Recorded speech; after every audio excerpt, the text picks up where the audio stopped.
Hello everyone, welcome to Psychology with Kirti. So today I will be teaching you first therapy, that is psychoanalytic therapy, second one person centered, third one is behavior therapy, and the last one is cognitive therapy.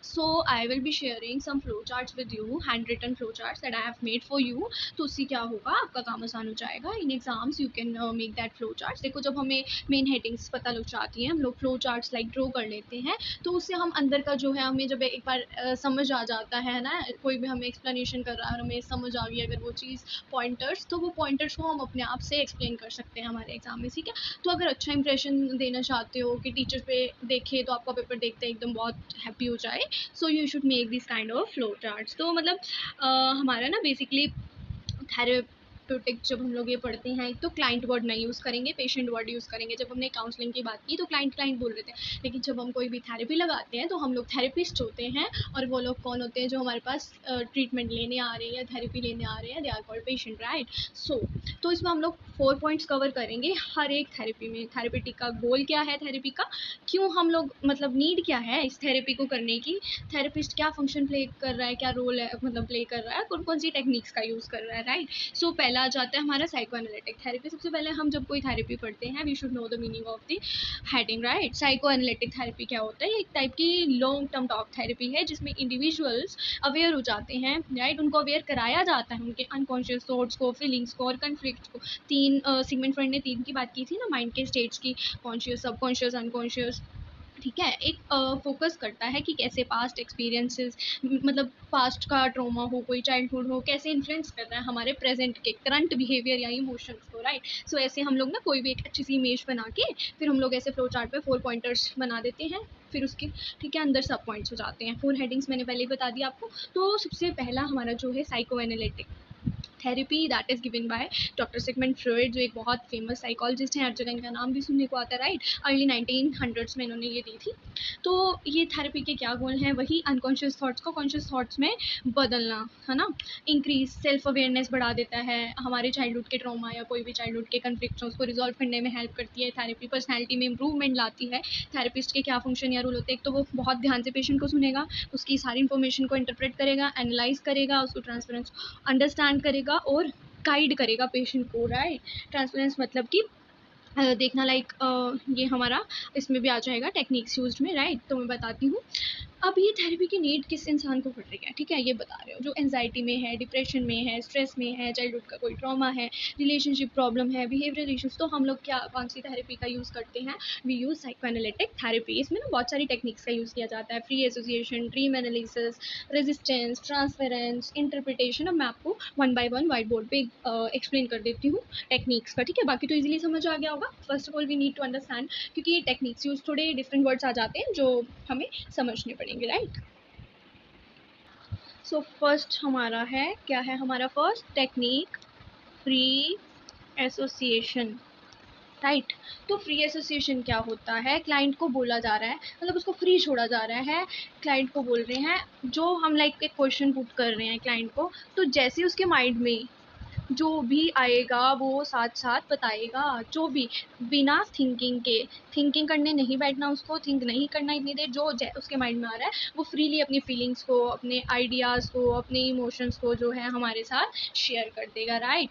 Second हमारा आ जाता है dream analysis. तो dream word से ही clear हो रहा है, dream analysis मतलब क्या होगा. जो हमारा थेरेपिस्ट है वो क्या करेगा, क्लाइंट के ड्रीम्स को उसको बोलेगा, अपने सपने में मतलब जो आ रहे हैं, तुम्हारे ख्वाब आ रहे हैं वो बताओ. तो इससे क्या होगा, उसके अनकॉन्शियस माइंड को इजीली समझ पाएगा एक थेरेपिस्ट, ठीक है. नेक्स्ट पॉइंट आ जाता है third point, that is resistance. Resistance, okay. Resistance मतलब कि हैपन्स, ये तब होता है जब क्लाइंट या पेशेंट ही बोलोगे आप यहाँ पे, द पेशेंट जो है हमारा, है ना, बहुत सारी चीज़ें अवॉइड करता है, अपने थॉट्स और फीलिंग्स शेयर नहीं करता, काफ़ी चीज़ों को अवॉइड करता है. किस टाइम पे, थेरेपी के टाइम पे, right, at the time of therapy. तो अवॉइडेंस क्या है, क्योंकि मतलब ना ऐसा होता है कि बहुत पेनफुल होता है, बंदा उसको इजीली मतलब फॉरगेट नहीं कर पा रहा और अनकंफर्टेबल फील करता है जब वो अनकंफर्ट तो होता है ऐसा, ठीक है.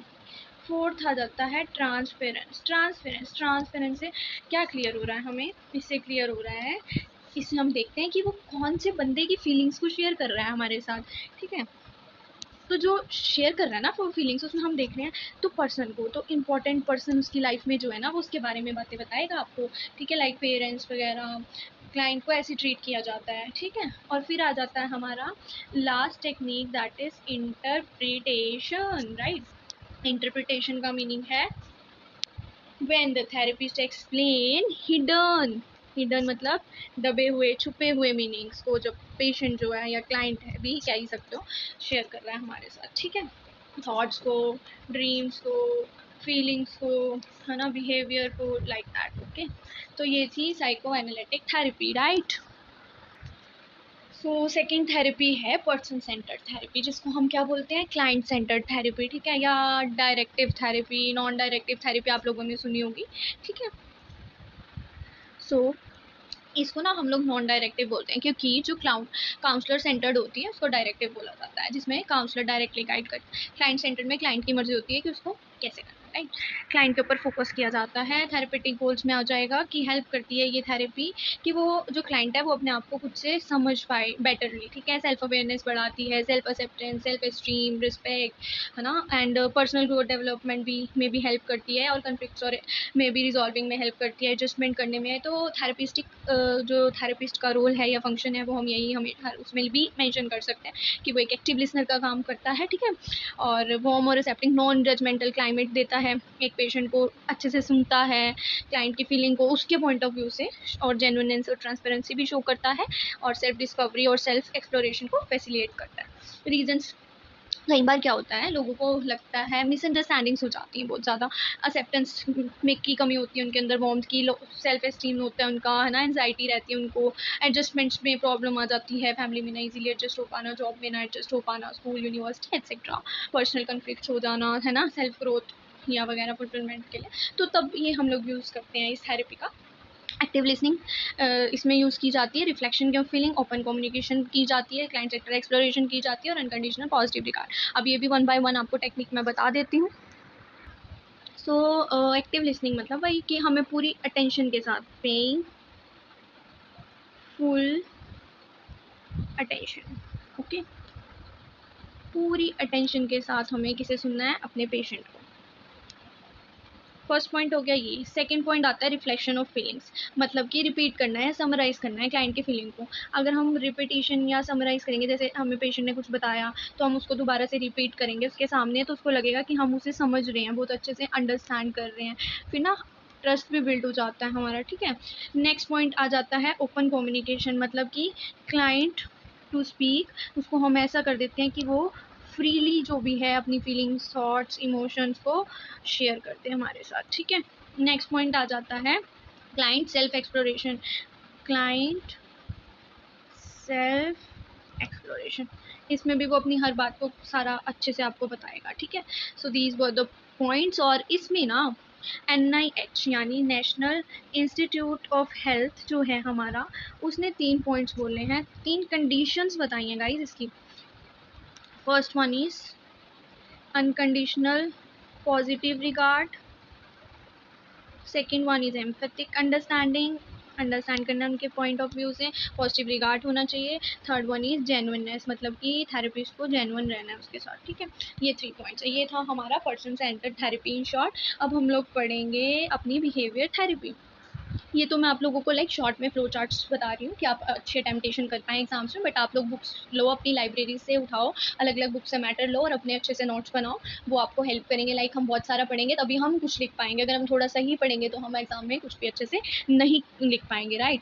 तो बिहेवियर थेरेपी क्या होती है, इसके थेरेपेटिक गोल क्या है, सबसे पहले ये माल अडेप्टिव जो बिहेवियर है हमारा, नेगेटिव थॉट्स हैं उसको पॉजिटिव में बदलने की कोशिश करते हैं जब हम बिहेवियर थेरेपी करते हैं, राइट। थेरेपिस्ट जो है ना, उनके माल अडेप्टिव या अनहेल्दी हैबिट्स को पॉजिटिव हैबिट्स में बदलता है और उनकी लर्निंग और एडजस्टमेंट को इंप्रूव करता है। थेरेपिस्ट का रोल होता है कि प्रॉब्लमैटिक बिहेवियर को आइडेंटिफाई करना, डिज़ाइन करना, मॉडिफाई करना, ट्रीटमेंट प्लान को रीइंफोर्स करना, पॉजिटिव बिहेवियर, उनकी प्रोग्रेस को मॉनिटर करते रहना। ऐसे डायग्राम स्पीच में बना देना तो अच्छा इंप्रेशन पड़ जाएगा। रीजंस या नीड की होती है इस थेरेपी की, जब हम बहुत डरे हैं या किसी चीज़ का फोबिया है, किसी को स्विमिंग से डर लगता है, किसी को ऊंची हाइट से डर लग रहा है, किसी को वाटर से फोबिया है, तो किसी को हाइट से है ना, एंजाइटी का कोई डिसऑर्डर है, बहुत गंदी हैबिट्स है, माल अडेप्टिव, अनहेल्दी, बैड हैबिट्स हैं, किसी चीज़ की बहुत ज़्यादा एडिक्शन है, किसी को ड्रग्स की है, किसी को सोशल मीडिया एडिक्टेड हो रहा है, कोई कुछ लाइक दैट बिहेवियरल प्रॉब्लम्स। तो इसीलिए हम लोग ये थेरेपी करते हैं जब ऐसी कोई प्रॉब्लम हमें क्लाइंट के या पेशेंट के अंदर दिखती है।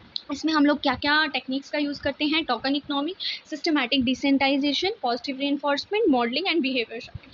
तो ये वाली थेरेपी जो है ना, इस पर जो जॉन बी वेटसन हो गया, बी एफ स्किनर हो गया और एल्बर्ट बंड्यूरा, इन्होंने वर्क किया है। ठीक है, साइकोएनालिटिक पर सिगमंड फ्रॉइड ने वर्क किया, ओरिजिन किया, उसको ऑरिजिनेट किया। नेक्स्ट वन हमने पर्सन सेंटर्ड पढ़ी थी, वो कार्ल रोजर्स ने किया, और ये John B Watson, B F Skinner and Albert Bandura ने। ठीक है, सो अब इसकी टेक्निक्स पॉइंट एक्सप्लेन कर देती हूँ वन बाय वन, फिर हम लोग मूव ऑन करेंगे कॉग्निटिव थेरेपी पर।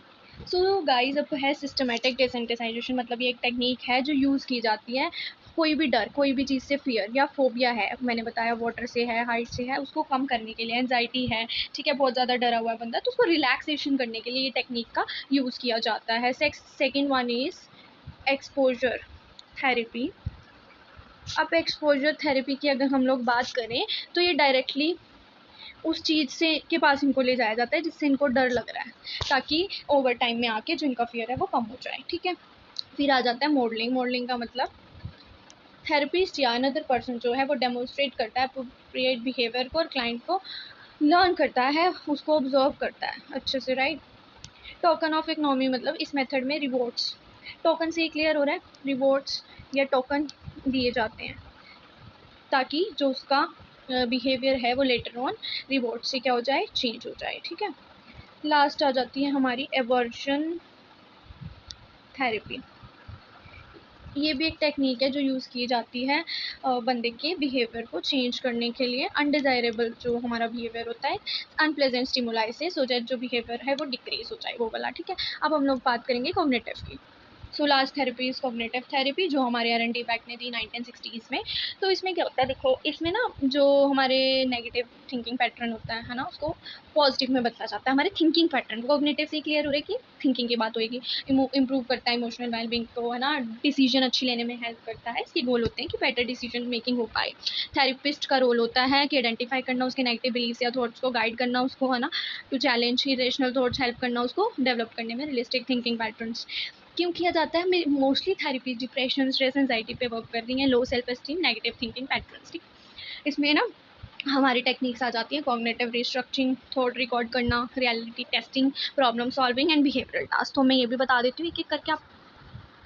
कॉग्निटिव रिस्ट्रक्चरिंग से क्या क्लियर हो रहा है, रिस्ट्रक्चर करना किसी चीज़ को, तो हम इसमें किसकी बात कर रहे हैं, नेगेटिव थॉट्स की। तो नेगेटिव थॉट्स को किस में बदलना, पॉजिटिव थॉट्स में। तो ये क्या हो गया हमारा कॉग्निटिव रिस्ट्रक्चरिंग। सेकंड हो गया थॉट्स रिकॉर्डिंग। क्लाइंट्स को बोला जाता है कि ये एक पेज ले, अपने जो भी थॉट्स हैं उसको यहाँ लिख दे, राइट डाउन कर दे, जो भी नेगेटिव थॉट्स हैं। ठीक है, जब भी उनको नेगेटिव थॉट्स आ रहे हैं तो ये है उनकी थॉट रिकॉर्डिंग, ये उनको होमवर्क दिया जाता है एक टाइप से।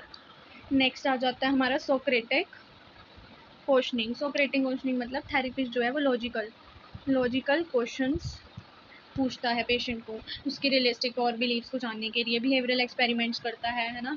और होमवर्क असाइनमेंट मैंने बताया, उनको ना बोल सकते हैं हम कि अपने नेगेटिव थॉट्स एक पेपर पे लिखो और उस पेपर को ना डस्टबिन में फेंक दो, जब भी गुस्सा आए तब लिखो जो भी नेगेटिव थॉट्स है और उसको थ्रो आउट कर दो। तो क्लाइंट्स को बहुत सारे टास्क दिए जाते हैं और बोला जाता है जो होमवर्क में जो तुम्हें अच्छा लगता है करना वो करो। ठीक है, प्रैक्टिस करो न्यू थिंकिंग पैटर्न्स को, ताकि जो पॉजिटिव हैं थॉट्स वो पॉजिटिव ही रहें, दोबारा से नेगेटिव ना। ठीक है, और नेगेटिव पॉजिटिव हो। ठीक है, इसमें ना कुछ की कंसेप्ट की बात भी की गई है कॉग्निटिव थेरेपी में, वो है हमारे कॉग्निटिव ट्रेट। ठीक है, 3 टाइप्स की इसमें बात की जाती है हमारे नेगेटिव थिंकिंग में। एक तो नेगेटिव खुद को लेके, इंसान, वन सेल्फ। दूसरा वर्ल्ड को लेके। तीसरा फ्यूचर को लेके, वो नेगेटिव है, खुद से भी नेगेटिव सोच रहा है, वर्ल्ड के बारे में भी, अपने फ्यूचर से भी डर रहा है, नेगेटिव व्यूज आ रहे हैं, है ना, सफ़र कर रहा है डिप्रेशन से, तो ये कॉग्निटिव ट्रेट हो गया। सेकंड पॉइंट हमारा आ जाता है ऑटोमेटिक थॉट्स। ऑटोमेटिक थॉट्स जो एकदम से कोई थॉट्स आना, क्विक से थॉट्स आना, नेगेटिव थॉट्स आना, जैसे I will fail in exam, ये नेगेटिव थॉट्स आ गए उसके माइंड में। ठीक है, तो ये ऑटोमेटिक थॉट्स हो गए। फर्स्ट पॉइंट क्या था, कॉग्निटिव ट्रेट। सेकंड हुआ ऑटोमेटिक थॉट। थर्ड है कॉग्निटिव डिस्टोरेशन। इसका मतलब है एरर्स आना थिंकिंग में, जिसकी वजह से हम लोग नेगेटिव इमोशंस हो जाते हैं हमारे। ठीक है, जैसे कि हो गया हमारा, हम ऐसे या तो थिंग्स को बहुत ही अच्छा देख लेते हैं या बहुत ही बुरा देख लेते हैं, अपने आप को ब्लेम करने लग जाते हैं, है ना, और कंट्रोल से बाहर हो जाते हैं। सो ये ही था आज का हमारा topic. Thank you and have a good day. And please like my video, share my video, comment on my video, and subscribe my YouTube channel. Bye bye.